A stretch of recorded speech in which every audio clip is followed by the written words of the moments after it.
You know, guys, on a weekly basis, I receive comments from patients that illustrate their loyalty to a particular practice and/or provider.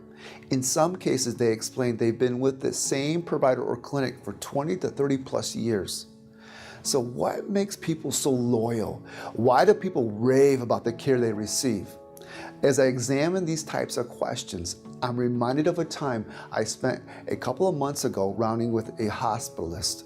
I noticed his approach with each patient and family and how he seemed to make everybody in that room feel so important. I recall one such encounter where he had to deliver some challenging news to a young person.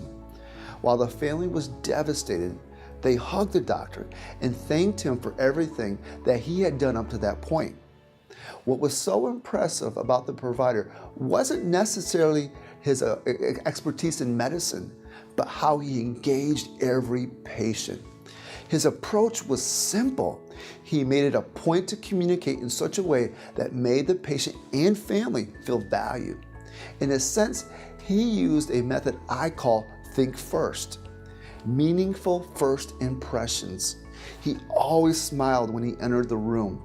Before he even got into the computer to read the notes or dive into the chart, he smiled and made a good first impression. Introduction. He would always shake the hand of the patient and or family member, and he would call the patient by their preferred name. There's power in name, guys. And he would sit down with the patient and ask how they were doing. And he would even ask a little bit about their life, something interesting about them that they cared about. Respect. He respected their time. As he eventually got into the chart or the computer, he then explained what he was actually looking at. And when patients asked questions, he would respond with eye contact. He really took time to listen, share. He used common language, and he always asked if there were any questions or concerns regarding the plan. He even asked patients their thoughts on the course of treatment. Kind of made it a partnership.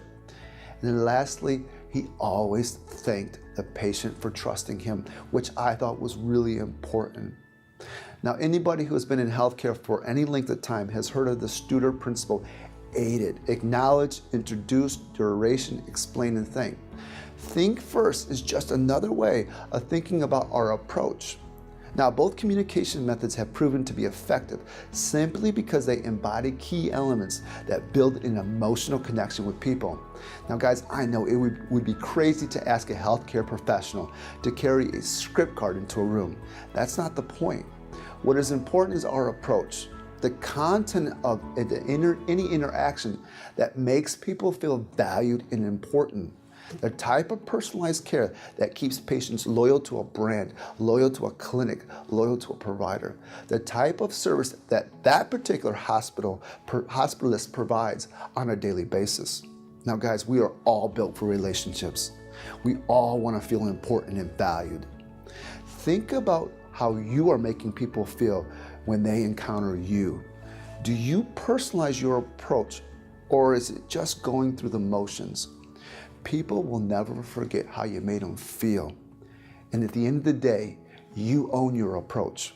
Now, guys, I hope these simple truths serve as a good reminder of what patients want most, which is an emotional connection with their healthcare team.